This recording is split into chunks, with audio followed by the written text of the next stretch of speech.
আসসালামু আলাইকুম ভিউয়ার্স। আজকে আমরা হোয়াট এর ব্যবহার শিখব। আচ্ছা, হোয়াট আমরা কার পরিবর্তে হোয়াট ব্যবহার করব? হোয়াট মানে কি এটা আমরা অনেকেই জানি।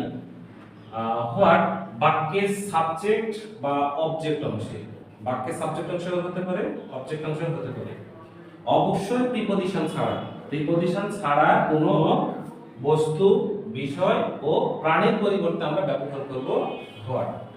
আচ্ছা, তাহলে হোয়াটের সাধারণত গঠন এটি যে হতে পারে এমন তো কোনো কথা না, এটা ছাড়াও হোয়াটের আরো অনেক গঠন আছে। তবে সাধারণত হোয়াটের পরে অক্সিলারি ভার্ব অর্থাৎ টেন্স এবং পার্সোনাল যে অক্সিলারি ভার্ব, তারপরে সাবজেক্ট, তারপরে প্রিন্সিপাল ভার্ব, তারপরে কিছু থাকলে দিব, না থাকলে প্রশ্নবোধক চিহ্ন। ফর এক্সাম্পল এখানে বলা হচ্ছে football is my favourite game. আচ্ছা, তাহলে এখানে বাক্যে সাবজেক্ট অংশে কি আছে? ফুটবল। তাহলে ফুটবল কি? একটা বস্তু।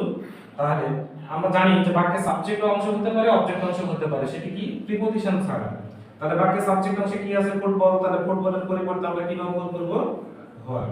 আচ্ছা, তাহলে আমরা জানি যে বাক্যে সাবজেক্ট অংশের পরিবর্তে কোনো ডাব্লিউএস ওয়ার্ড বসলে বাকি যা আছে সব অপরিবর্তিত থাকবে, তবে পার্সনের পরিবর্তন হবে। কেমন? যেমন এখানে ভার্ব আছে, তাহলে ইজ, তাহলে এখানে ইজি থাকলো। এখন কি? মাই আছে।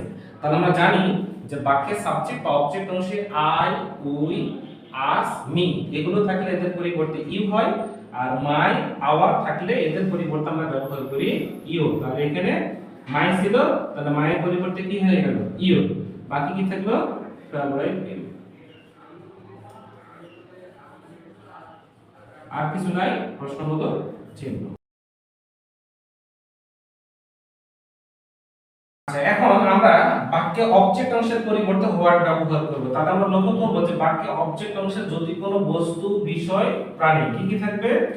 বাক্যে অবজেক্ট অংশে বা সাবজেক্ট অংশে বস্তু, বিষয় বা প্রাণী যদি থাকে, তাহলে এদের পরিবর্তে আমরা ব্যবহার করব হোয়াট। তাহলে এখানে দেখি আমরা আই রিড আ বুক, তাহলে আমি বই পড়ি। তাহলে এখানে আ বুক এটাও একটা বস্তু, তাহলে এটা কোথায় আছে? বাক্যে অবজেক্ট অংশে। তাহলে বাক্যে অবজেক্ট অংশে যদি কোনো বস্তু, বিষয়, প্রাণী থাকে, তাহলে তার পরিবর্তে আমরা ব্যবহার করব হোয়াট। এরপরে গঠন কি? টেন্স এবং পারসন অনুযায়ী অক্সিলারি ভার্ব। তাহলে এটা কি? Present indefinite tense. তাহলে প্রেজেন্ট ইনডিফিনিট টেন্সের অক্সিলারি ভার্ব ডু, আরেকটি হচ্ছে ডাজ। তাহলে সাবজেক্ট অনুযায়ী আমাদেরকে অক্সিলারি ভার্ব বসাতে হবে। তাহলে আই থাকলে ইউ হয়ে যাবে, অতএব অক্সিলারি ভার্ব ডু। এখন কি?